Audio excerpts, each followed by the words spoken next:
Halo semuanya, Assalamualaikum warahmatullahi wabarakatuh. Semoga kalian tetap semangat ya melaksanakan aktivitas pembelajaran jarak jauh. Dimanapun kalian berada, tetap selalu menjaga kesehatan agar kalian semua tetap dalam keadaan sehat. Pada video kali ini, kita akan belajar tentang debat. Sebelumnya, apakah kalian sudah pernah mendengar apa itu debat?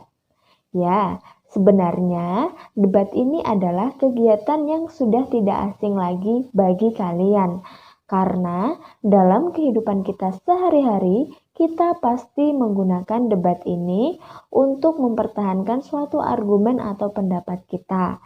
Misalnya saja ketika di sekolah, pernahkah kamu diminta oleh gurumu untuk berdiskusi dengan teman satu kelompok? Pasti sering kan?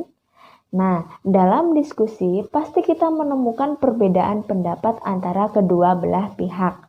Nah, apabila kita menemukan perbedaan pendapat antara kedua belah pihak, pasti kedua belah pihak ini mempertahankan pendapatnya dengan berbagai alasan yang mendukung, baik dari segi informasi, data, maupun bukti.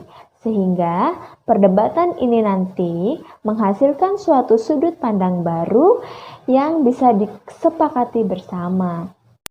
Lalu, apa itu debat? Debat adalah suatu kegiatan adu argumen antara kedua belah pihak yang berbeda untuk menentukan baik tidaknya suatu usulan atau pendapat, sehingga menghasilkan suatu sudut pandang baru yang dapat diterima atau disepakati antara kedua belah pihak tersebut. Kemudian, tujuan dari debat itu sendiri adalah untuk mendiskusikan atau memutuskan suatu masalah dan perbedaan atas sesuatu hal. Sedangkan fungsi dan manfaat debat itu sendiri yaitu yang pertama, untuk melatih keberanian kita mengungkapkan pendapat. Yang kedua, untuk melatih kemampuan berpikir kritis. Yang ketiga, untuk meningkatkan kemampuan solutif kita. Dan yang keempat, untuk meningkatkan kemampuan kita dalam merespon suatu hal. Berikut adalah unsur-unsur debat. Yang pertama adalah mosi. Mosi ini adalah topik yang menjadi suatu perdebatan. Dan adanya mosi itu sangat penting dalam sebuah debat karena adanya pihak pro dan kontra. Yang kedua adalah tim afirmasi. Tim afirmasi ini disebut juga dengan tim pro, yaitu tim yang setuju dengan topik yang diperdebatkan. Kemudian yang ketiga adalah tim oposisi. Tim oposisi ini disebut juga dengan tim kontra, yaitu tim yang tidak setuju dengan topik yang diperdebatkan. Yang keempat adalah tim netral. Tim netral ini adalah tim yang tidak condong atau tidak mendukung antara salah satu pihak, baik afirmasi maupun oposisi. Dengan kata lain, bersikap netral. Kemudian yang kelima adalah moderator. Moderator ini orang yang menjadi pemimpin atau yang membantu jalannya suatu perdebatan.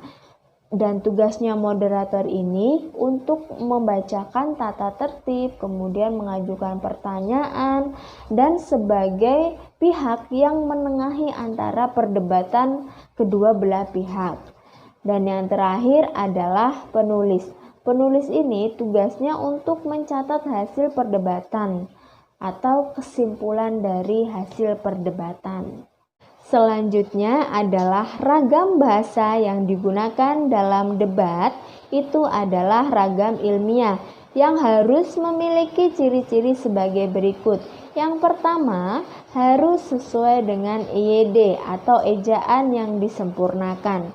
Yang kedua, ide yang diungkapkan harus sesuai dengan fakta dan dapat diterima oleh akal sehat. Memiliki satu makna, Kemudian langsung menuju pada sasaran, runtut dan sistematis, serta tersaji dalam kalimat efektif. Dan yang terakhir, memiliki makna yang sebenarnya atau denotatif. Mungkin itu saja materi yang dapat saya sampaikan terkait dengan debat. Semoga apa yang saya sampaikan bisa bermanfaat untuk kalian semua. Tetap semangat belajar di rumah, menjaga kesehatan, mematuhi protokol kesehatan dengan baik. Semoga kita semua selalu dalam keadaan sehat. Sekian video saya kali ini. Wassalamualaikum warahmatullahi wabarakatuh.